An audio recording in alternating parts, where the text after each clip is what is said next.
Eh, y claro, el tema acá es que a nosotros nos va a importar principalmente cuando... Ah, sí, a todo esto estoy sin cámara porque estoy con un problema con la cámara, no me quiso funcionar, necesito ver qué pasa con los drivers, parece.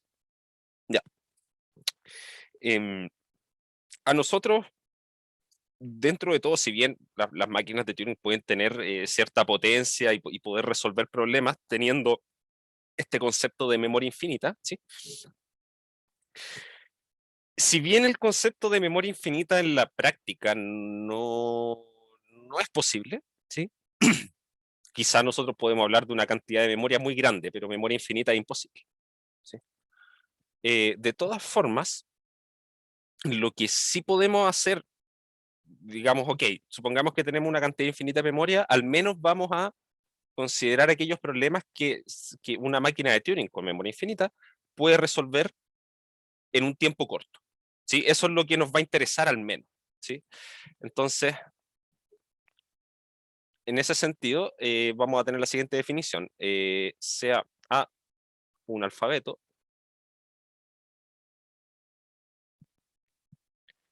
S y T van a ser dos lenguajes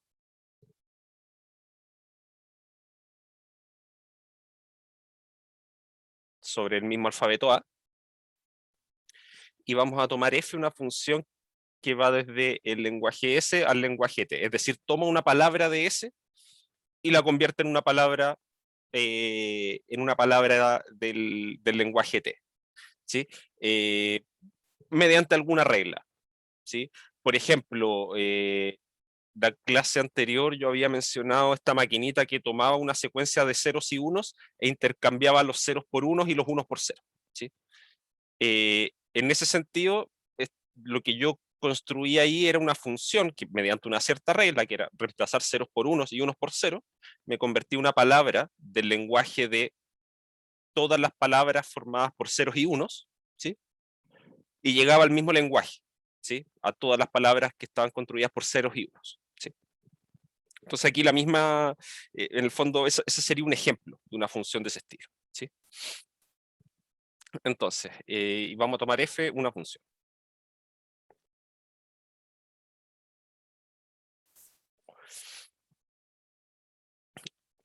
Entonces, vamos a considerar phi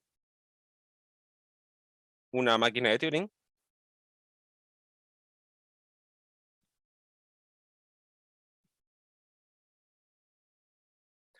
con alfabeto A,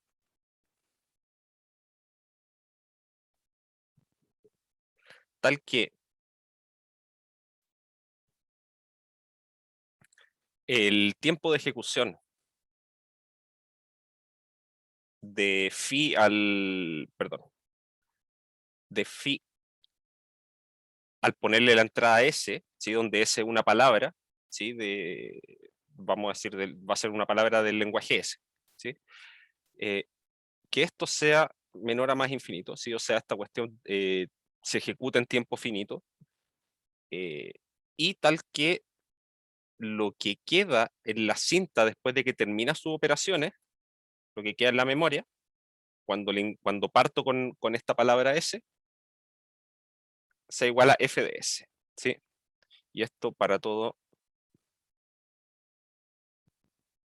S en el lenguaje S. En este caso, decimos, decimos que esta máquina de Turing phi calcula f. Si existe un polinomio p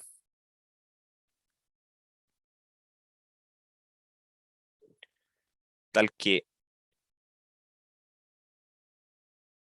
el tiempo de ejecución de phi en la entrada S es menor o igual a p de el tamaño de S, ¿sí? El polinomio evaluado en el tamaño de S, para todo S en el lenguaje S, ¿sí? O sea, para cualquier entrada que yo le pueda entregar a esta máquina. Entonces, decimos que phi es una máquina de Turing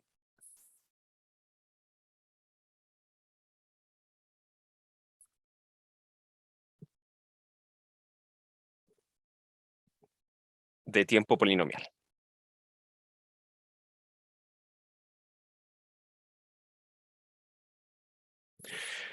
Sí, aquí quiero hacer una pausa. Noten la diferencia. Cuando nosotros definíamos los tiempos de ejecución de un algoritmo, ¿sí?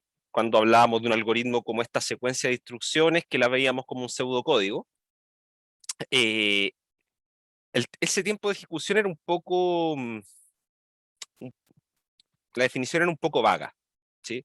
Porque finalmente era contar la cantidad de operaciones. Entonces hay que tener claro qué significa una operación, ¿sí? Y decíamos, bueno, una comparación puede ser una suma de cosas, una resta, ¿sí? Entonces era como todo bien, digamos, había que tener muchos conceptos demasiado claros, ¿sí?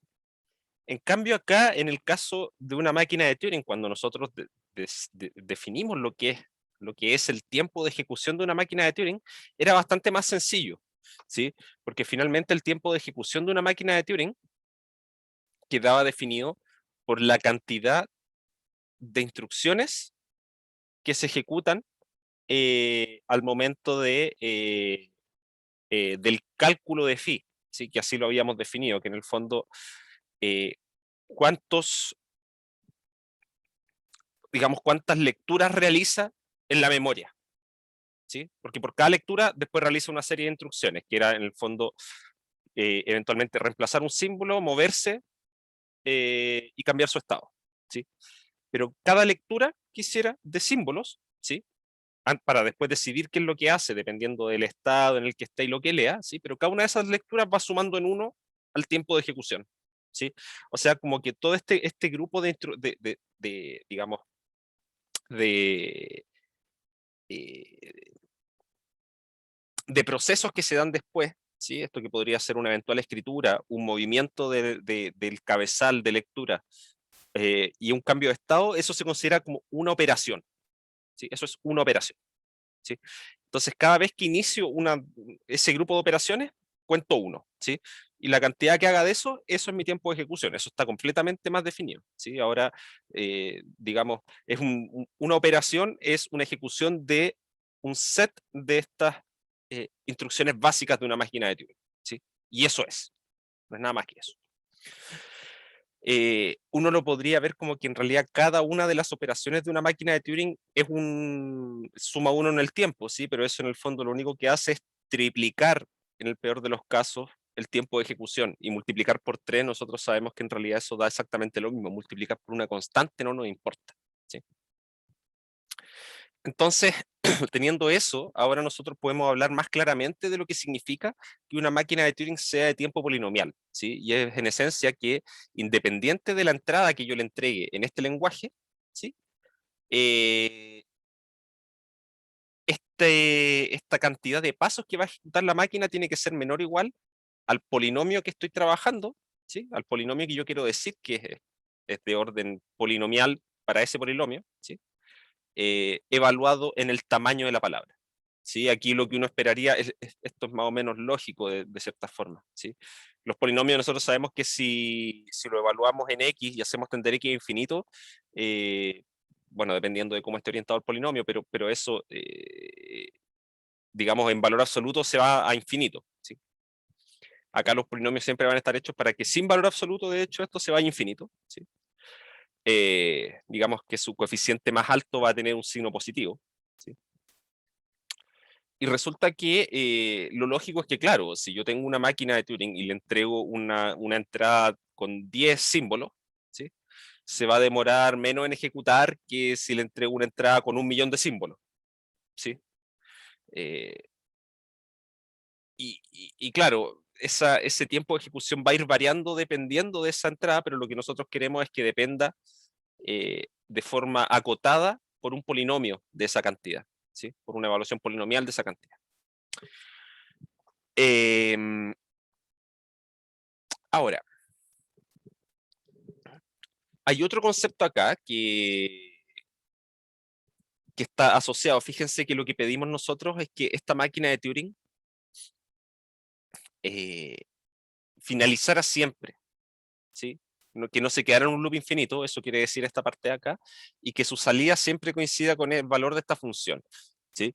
Y decimos que en ese caso la función phi calcula f, u otra forma de decirlo es decir que f es calculable, ¿sí? Nosotros decimos que en el fondo f es calculable si es que existe alguna función, perdón, existe alguna máquina de Turing que es capaz de hacer esto de acá, ¿sí? Y ese es uno de los grandes asuntos, que no toda función es calculable, ¿sí? O sea, no toda función puede ser eh, calculada mediante una máquina de Turing, ¿sí? Ahora,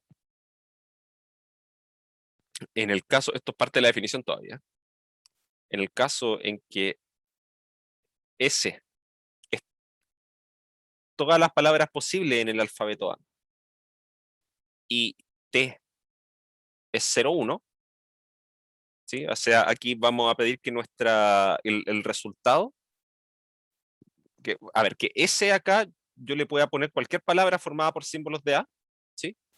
Y aquí estamos de cierta forma suponiendo que el alfabeto A tiene el 0 y el 1, ¿sí? Aunque en realidad que estos dos lenguajes estén en el mismo alfabeto no es tan necesario, ¿sí? Pero el asunto es que acá vamos a pedir después que en la llegada tenemos 0 y 1. Puede ser cualquier par de símbolos, pero ahí vamos a ver qué representan esto. Entonces, en el caso en que se tiene esto, decimos que phi decide el lenguaje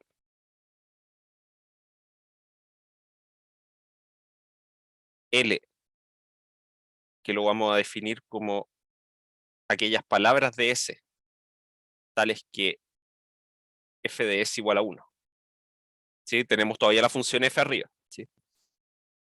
En el fondo nosotros tenemos una función f que lo que hace es tomar una palabra formada por símbolos del alfabeto A y mediante alguna regla esa función entrega un 0 o un 1, ¿sí? Y vamos a definir L como todas aquellas palabras formadas con símbolos del alfabeto A, tal que al evaluarlas en la función el resultado es 1, ¿sí? Y nosotros vamos a decir que cada vez que se tenga esto de acá arriba, en el fondo esto de aquí, que esto se detiene en tiempo finito y la salida siempre me da el resultado de la función, ¿sí? Vamos a decir que phi decide el lenguaje, o sea, es capaz de decir si es que una palabra que yo le entrego con símbolos de A pertenece o no pertenece al lenguaje, ¿sí? En esencia es eso lo que estamos poniendo acá. Ahora, si existe alguna máquina de Turing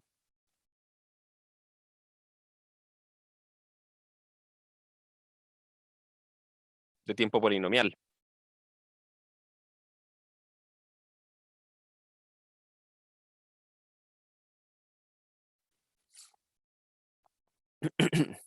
que calcula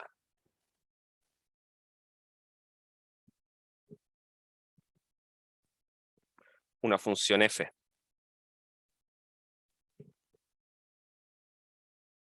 o bien o decide un lenguaje L,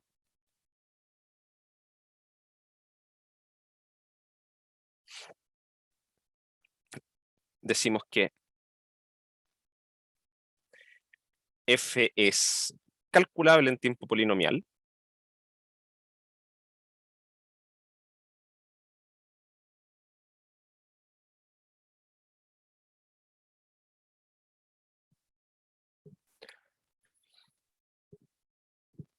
o bien, en el otro caso lo voy a poner acá, o L es decidible en tiempo polinomial.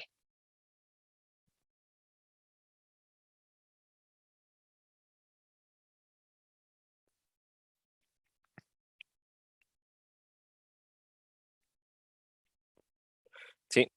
Ahora, aquí hay dos conceptos que van más o menos de la mano, ¿sí? Decir que una función es calculable, veamos por qué, de dónde viene el término. Sí, resulta que en el trabajo original de Turing, él se centraba en la calculabilidad de números. ¿En qué sentido? Él decía que un número real es calculable si es que una máquina de Turing era capaz de, o sea, bueno, si una de sus máquinas, la máquina que él había definido en el fondo, era capaz de escribir eh, todos los decimales del número, ¿sí? Quizá en tiempo infinito, pero hacerlo, ¿sí? Entonces, por ejemplo, no sé, pues, dado, no sé, yo le entregaba una fracción a esta máquina, ¿sí? Yo le decía, ya, te voy a entregar una fracción que tiene numerador 1, denominador 3. Esta cuestión tenía que haber empezado a escribir en la cinta 0, 3, 3, 3, 3, 3, 3, con reglas por debajo que en el fondo le dijeran, bueno, dado que me entregaste un 1 y un 3 como entrada, tengo que hacer esto y hacerlo de forma correcta. De hecho, toda fracción es un número calculable mediante esa definición, ¿sí? Pero una de las primeras cosas que aparecieron es que hay números que simplemente no son calculables, ¿sí? Mediante máquinas de Turing. Y un ejemplo de eso es el número E, si no me equivoco, el número de Euler, no es calculable. ¿Sí? Si bien, claro, uno podría decir sí, porque no tiene recursión en sus decimales, ¿sí? Pero hay otros números, creo que la raíz de 2 es calculable, ¿sí? Entonces, y la raíz de 2 también tiene un decimal que tiene parte decimal que no tiene ningún periodo, ¿sí? Pero para ese caso, para la raíz de 2 sí era posible. En el fondo, lo que demostró Turing es que en realidad, o lo que se demuestra con las máquinas de Turing, es que existe una máquina de Turing que es capaz de tomar un número cualquiera y entregar su raíz cuadrada, ¿sí? Y eso quiere decir que la función que toma un número mayor o igual a 0 y entrega su raíz cuadrada es una función calculable, ¿sí? El problema es que después es que la función exponencial, de hecho, no es una función calculable. Y por lo tanto, el número E no es un número calculable, ¿sí? Y son cosas de ese estilo, ¿sí? Que van unidas, de hecho, van un poco de la mano. Eh, y en cuanto a lenguajes, por ejemplo, si yo defino mi lenguaje L como todos aquellos números que su primer decimal es un 1, ¿sí? Todos aquellos números racionales cuyo primer decimal es un 1, ¿sí? Y yo le entrego a una máquina el número racional en forma de fracción, le entrego un numerador denominador, la máquina va a ser capaz de siempre determinar si es que ese número que yo le entrego en forma de fracción tiene como primer decimal un 1 o no, ¿sí? ¿Y de qué forma? Haciendo la división de los dos números y viendo el primer decimal, ¿sí? Después de haberlo calculado, ¿sí? Entonces, ese lenguaje que yo les decía que de todos los números racionales cuyo primer decimal es un 1, es un lenguaje decidible, ¿sí? Donde aquí el universo completo de palabras eran todos los números racionales, ¿sí? Y mi lenguaje eran aquellos racionales con primer decimal igual a 1, ¿sí? Eh, y un lenguaje que no es decidible, como les decía, que eso es un trabajo de Gödel, eh, la matemática. La matemática es un lenguaje no decidible.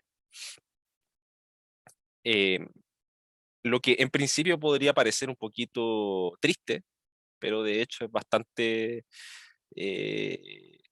potente porque muestra la gran posibilidad de cosas que se puede hacer con la matemática, cuando uno tiene algo que es, que si todo fuese decidible, digamos, no habría ninguna gracia porque tendríamos máquinas haciendo todo y ya estaría todo resuelto y bueno, ¿qué se hace? Eh, pero eso finalmente da siempre para ir un poco más allá, ¿sí? E ir mejorando las cosas que se hacen finalmente. Ahora, hasta este momento, cada vez que hablamos de máquinas de Turing, hablamos de un alfabeto A, ¿sí? Y cuando yo di el ejemplo, yo hablé de tomar el alfabeto que tenía un 0 y un 1, ¿sí?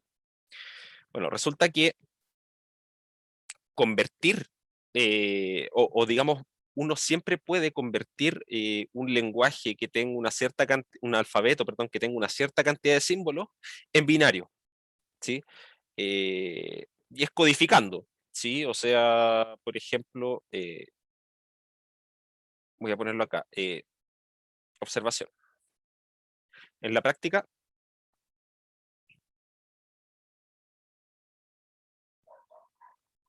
siempre usamos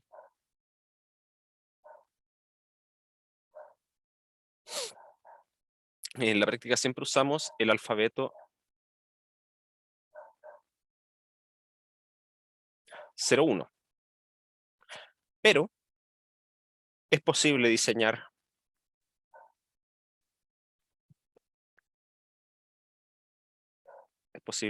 máquinas de Turing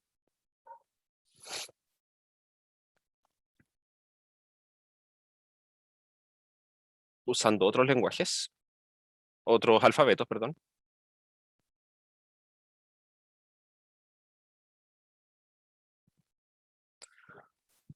sin alterar, comillas, y voy a ponerlo así, sin alterar sus tiempos de ejecución.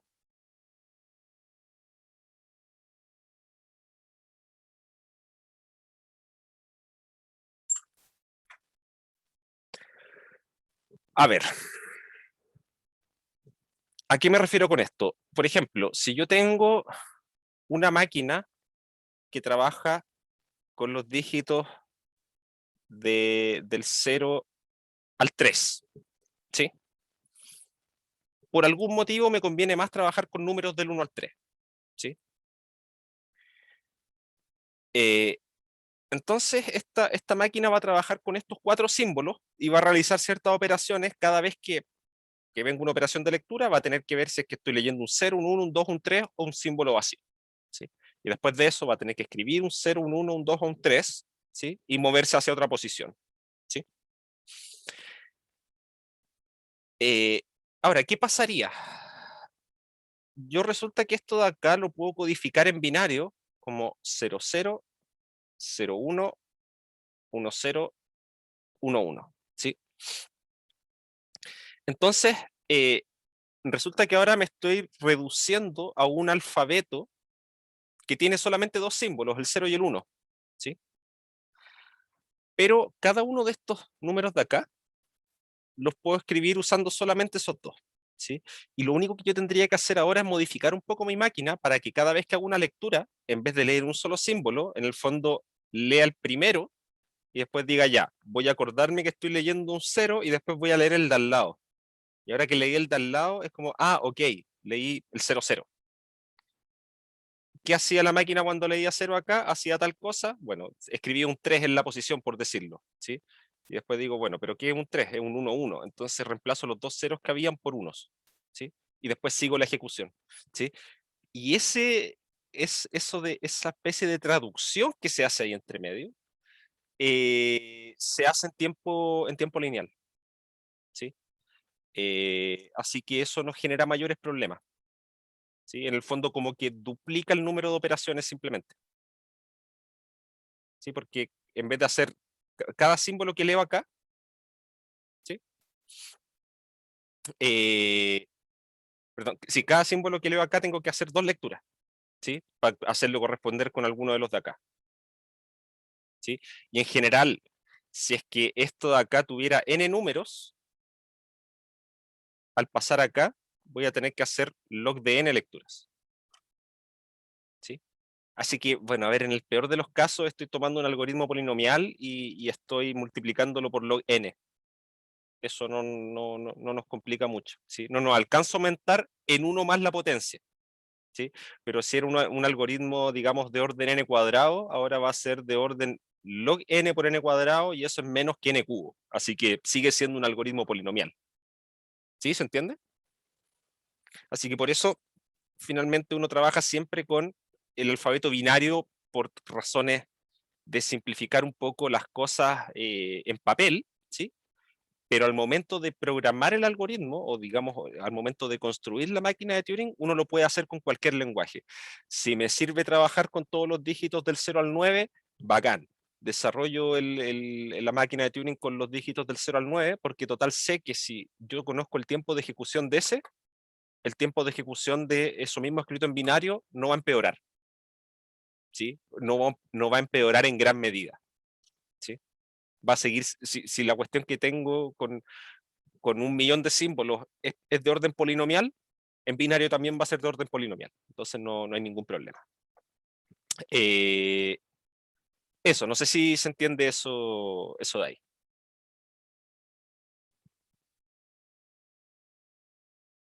Ya. Ok. Así que ahora vamos a hacer una pausa. A ver, son las 11:12. A las 11:22 seguimos. ¿Ya? Ahí vamos a seguir hablando ya de lo que es la tesis de Church, que fue de hecho uno de los profesores guías de Turing, eh, y que nos va a mostrar que en realidad si uno piensa en trabajar con una máquina de Turing, pero que tenga dos cintas, en realidad no ganamos nada. ¿Sí? Vamos a ver que en realidad eh, una máquina con dos cintas hace exactamente lo mismo que una máquina con una. ¿Sí? Y ahí vamos a tener que ver cómo. Ok, seguimos entonces unos 10 minutitos más. Como les mencionaba, una pregunta que es natural, ¿sí? Es, ¿qué pasa si consideramos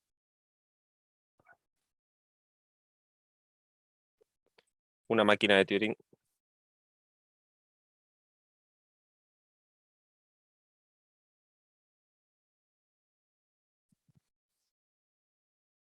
con dos cintas? ¿Sí? ¿Qué pasará si ahora, en vez de tener solamente una cinta,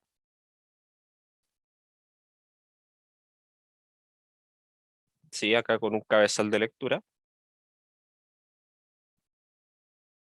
¿sí? ¿Qué pasará si tengo dos?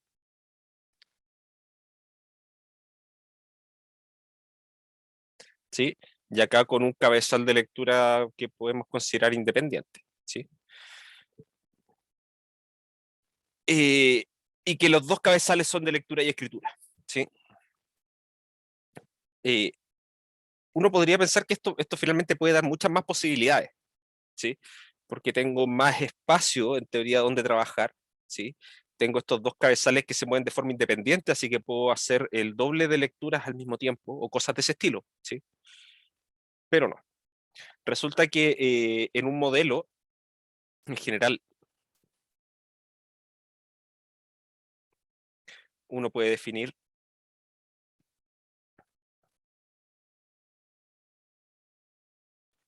uno puede definir un modelo, perdón, un modelo de máquina de Turing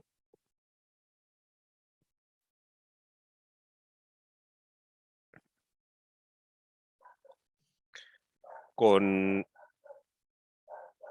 K-cintas para acá algún natural, ¿sí? Eh, independiente de K,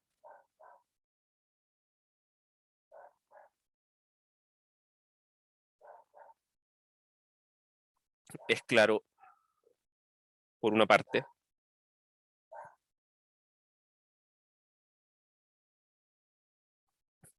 que esta máquina, que una de estas máquinas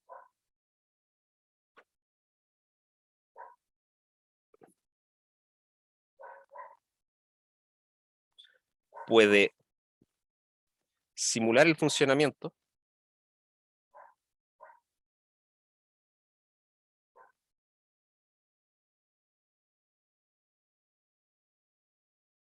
de una cinta, ¿sí? O sea, si yo tengo una máquina de Turing normal, una de una cinta, yo me hago la pregunta, ¿es capaz la máquina de K cintas hacer lo mismo que hace lo de una? Y la respuesta es sí, porque en el fondo lo único que necesito es que todo el trabajo, esta máquina de K cintas lo haga en su primera cinta, ¿sí? Y que haga exactamente lo mismo que hacía la máquina original, ¿sí? Entonces, toda máquina de K cintas, o digamos, las cosas que una máquina de una cinta es capaz de hacer, pueden hacerse con máquinas de K cintas, ¿sí? ¿Se entiende?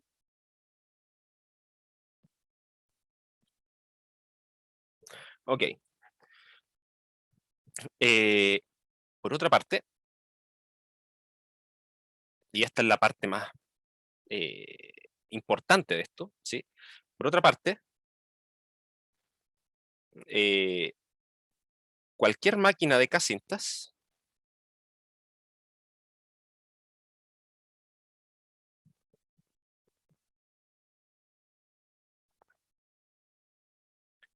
puede ser simulada por una de una cinta, ¿sí? Y esto es más impactante, ¿sí? Porque tengo K-cintas con lectores independientes, ¿sí? Eh, ¿Cómo puedo hacer eso en una sola cinta? Y el punto acá es que la cinta es infinita, ¿sí? Entonces, lo que uno puede hacer es lo siguiente. Yo lo que voy a hacer es,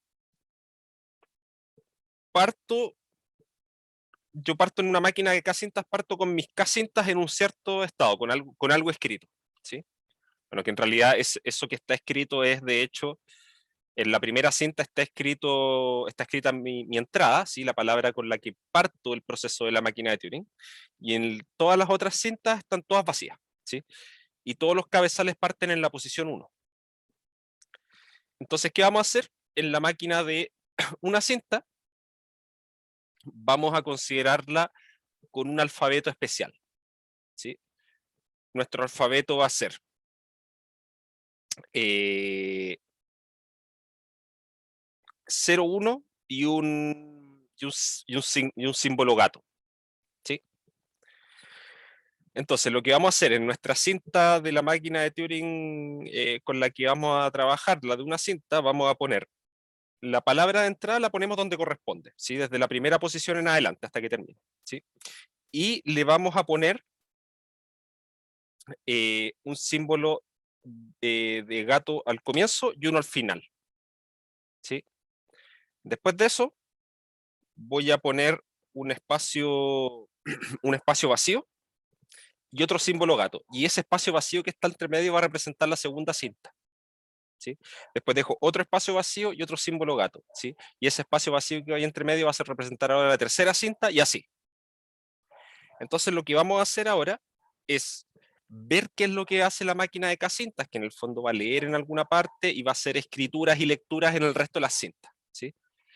Y esos mismos procedimientos yo los puedo emular como K operaciones distintas en la máquina original, ¿sí?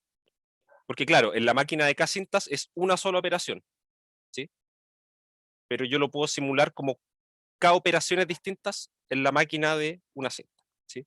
Y que en el fondo modifico la parte que corresponde a la primera cinta, después me voy a la segunda, la modifico con lo que corresponde, después me voy a la tercera, modifico como corresponde y así. Eventualmente quizá lo que va a haber que hacer es mover todos los símbolos, por ejemplo, un espacio hacia la derecha, para hacer espacio para seguir escribiendo en las otras cintas y cosas de ese estilo, ¿sí? Pero eso no es ningún problema, son puras operaciones que una máquina de Turing de una cinta puede hacer sin mayores problemas, ¿sí? Eh, y claro, como esta cinta es infinita y en el fondo lo único que estoy haciendo es por cada operación de una de las máquinas, de la máquina de K cintas, estoy haciendo K operaciones en la otra, más eventualmente algunas operaciones para agrandar el espacio para poder escribir, ¿sí? El tiempo de ejecución de esta máquina de una cinta no va a crecer significativamente, ¿sí? en el sentido de que va a seguir siendo, si la original era de ejecución en tiempo polinomial, la nueva también. Entonces, eso nos está diciendo esto de aquí, que cualquier máquina de K cinta puede ser simulada por una de una cinta, ¿sí? Entonces, no nos preocupamos, por lo único que necesitamos son máquinas de una cinta, ¿sí? No ganamos nada con agregarle más cinta, ¿sí? En el fondo estamos tratando de agregarle artificialmente más memoria y que lo puede hacer más cómodo para la ejecución, ¿sí? O para el diseño, pero en cuanto a la potencia que tienen las máquinas, no cambia. Otra cosa que también se ha estudiado es qué pasa con las máquinas con cinta semi-infinita, ¿sí? O en el fondo suponer que la cinta es infinita, pero solamente hacia la derecha, ¿sí? Y resulta que esas máquinas de Turing con cinta semi-infinita tienen exactamente la misma potencia que las máquinas de Turing con cinta infinita, ¿sí? Porque, a ver, lo que haga una máquina de Turing con cinta semi-infinita puede ser simulado por una máquina de Turing normal, ¿sí? Porque en el fondo la parte que está infinita desde, digamos, desde la posición 0 hacia la izquierda, esa simplemente no se ocupa nunca. Pero cuando yo tengo una máquina de Turing cuya cinta es infinita hacia los dos lados, resulta que esas posiciones, digamos, desde la posición 0, de ahí hacia la izquierda, podrían ocuparse. Pero resulta que en mi máquina con cinta semi-infinita no tengo esos espacios. Pero lo que puedo hacer es lo mismo que les decía de antes. Cuando vaya a ocupar uno de esos espacios, yo lo que voy a hacer es mover todo lo que está escrito en la cinta un espacio hacia la derecha, ¿sí? Y así, digamos, ahora mi posición 1 ahora se convirtió en realidad en mi posición 0, ¿sí? Después corro todo hacia la derecha nuevamente y ahora mi posición, que era la primera, que era la posición 0, ahora va a ser la posición -1, ¿sí? Entonces, en esencia, corriendo, como la ejecución de una máquina de Turing siempre es finita, nunca voy a necesitar la cantidad infinita de espacios que hay hacia el lado. Solo voy a ocupar una cantidad finita, ¿sí? Y a medida que vaya necesitando, voy corriendo todo lo que está escrito en la cinta, lo voy corriendo hacia la derecha, ¿sí? Y puedo ir dejando algún contador por ahí de cuántas veces he corrido todo, para después devolverlo y fijarme en lo que quedó escrito donde corresponde, ¿sí? Eh, Eso en cuanto a los modelos, ¿sí? Todos estos conceptos de acá nos permiten ahora tener una idea más concreta de lo que es un algoritmo, ¿sí? Y eh, en términos teóricos, resulta que cualquier tipo de algoritmo que uno pueda diseñar en cualquier lenguaje de programación, ¿sí? En C++, en Python, en MATLAB o cualquier cuestión que se le ocurra a ustedes, cualquier lenguaje de programación, de hecho, cualquiera de esos programas puede ser escrito como una máquina de Turing. Es horrible, pero se puede, ¿sí? Teóricamente se puede, ¿sí? En la práctica nadie lo hace porque eso es solamente perder tiempo, ¿sí? Pero eso nos está mostrando que en realidad eh, lo que pueden hacer las máquinas de Turing es al menos más de lo que pueden hacer los computadores modernos, ¿sí? ¿Por qué? Porque toda cosa, cualquier programa que esté hecho en un computador moderno puede ser escrito usando una máquina de Turing, ¿sí? Eh, Cosa que no se hace, pero está demostrado que se puede, ¿sí? Eh, entonces, considerando eso, ¿sí? Y que en realidad no se ha, hasta el momento no se ha encontrado ningún problema eh, que pueda resolverse usando una máquina de Turing, pero no sea posible resolverlo usando un computador moderno, porque en esencia se construyeron en base a las máquinas de Turing, los computadores modernos. Eh, las máquinas de Turing son esenciales al momento de estudiar la complejidad computacional de los problemas, ¿sí? Entonces, pasamos ahora que ya tenemos más o menos clara esta idea de lo que son las máquinas de Turing y que en realidad nos basta pensar en este modelo básico que es con una cinta infinita hacia los dos lados, porque cualquier otra modificación que hagamos no aporta en absolutamente nada. Eh, bueno, algo que cambiaría las cosas completamente es si cambiamos de memoria infinita, digamos de cinta infinita a una cinta finita. Ahí las cosas cambian completamente, ¿sí? Ahí pierde una cantidad tremenda de potencia la máquina de Turing. Eh, Vamos a pasar a la discusión sobre P y NP. Sí, eh, ¿qué tiene, en qué consiste esto? ¿Sí? Entonces, nosotros tenemos que la teoría de la complejidad, ¿sí? Que tiene que ver con esto, la teoría de la complejidad.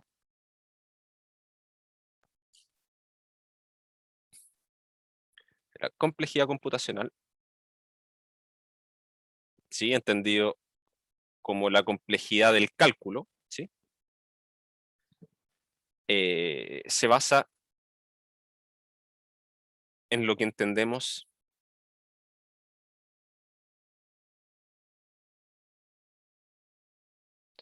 como problemas de decisión.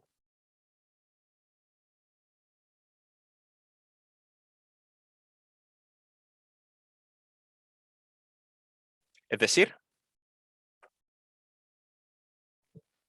el determinar si una palabra X en A estrella pertenece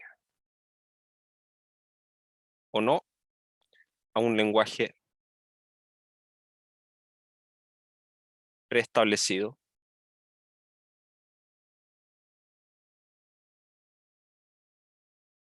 L.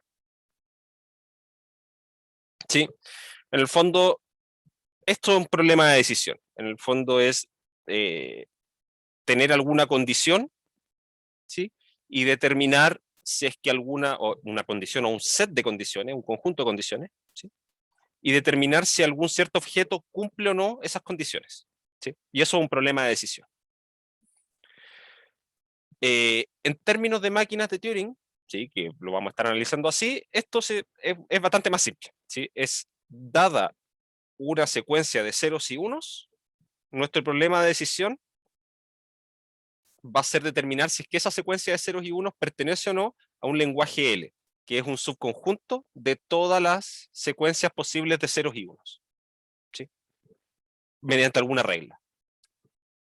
Por ejemplo, yo les pongo un ejemplo, como para hacer la distinción entre esas dos cosas. Ejemplo, si mi A son los números, todos los dígitos del 0 al 9, ¿sí? Entonces resulta que A estrella son todas las secuencias posibles, ¿sí? Esto es, lo voy a poner entre comillas, esto es comillas, los números naturales, ¿sí? Porque acá van a haber cosas media extrañas, como secuencias muy largas de puros ceros y después números, ¿sí? Eso como que sí, lo puedo interpretar como un número natural, pero es casi eso. Sí, hay que recordar que están esas secuencias con puro cero al comienzo. ¿Sí? Pero en términos prácticos, vamos a suponer que esas secuencias de puro cero y después alguna cosa, como que los ceros a la izquierda lo podemos borrar. ¿Sí? Y no nos vamos a complicar. Y yo podría definir L como los X en A estrella, tales que tales que X, perdón, es un número par, ¿sí? Entonces, ¿cómo se vería este lenguaje? En realidad serían todas aquellas palabras acá, tales que su último dígito, el dígito que está más a la derecha, es un 0, un 2, un 4, un 6, un 8 o un 8, ¿sí? Cualquiera de esos 5, ¿sí? Entonces, yo podría decir que estos son los X en A estrella, tales que XK está entre 0, algunos de estos números, 0, 2, 4, 6, 8, donde K es igual al tamaño de X. ¿Sí? ¿Se entiende?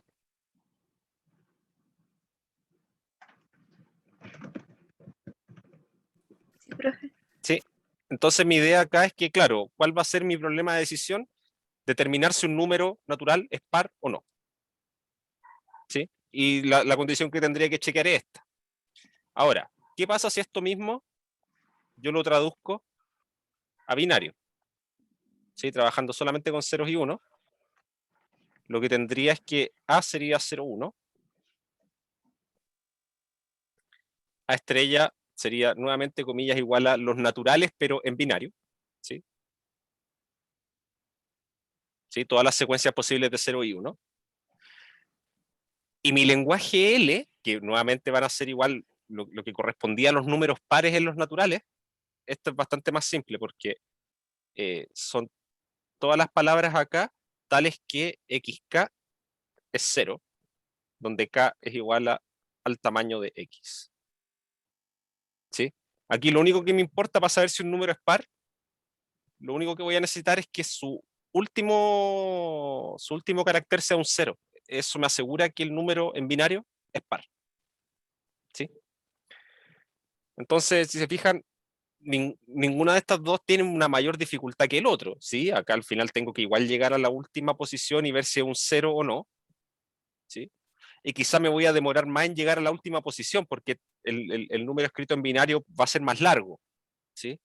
Pero voy a tener que hacer un chequeo nomás al final. En cambio, acá podría llegar antes a ese final, pero voy a tener que chequear más posibilidades. ¿Sí? Pero en esencia el problema no es más difícil. ¿Sí? Es solo que está escrito de una forma diferente. Entonces, otro ejemplo de un problema de decisión. Eh, con este cerramos. ¿Sí? Tiene que ver con cosas que ya hemos hablado. ¿Sí? Ejemplo, circuito hamiltoniano o ciclo hamiltoniano.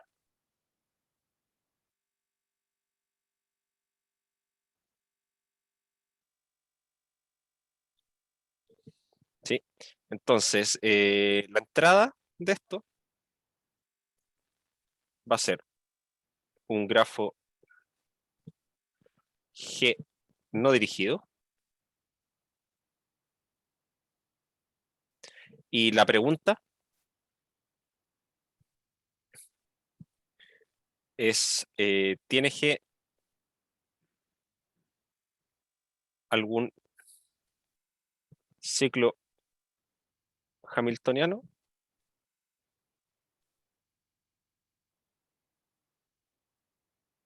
Sí. Y esto es un problema de decisión. ¿Sí? Yo tengo un grafo y mi pregunta es decidir si es que este grafo tiene o no algún ciclo hamiltoniano. ¿Sí? La idea sería es hacer esto mediante una máquina de Turing. ¿Sí?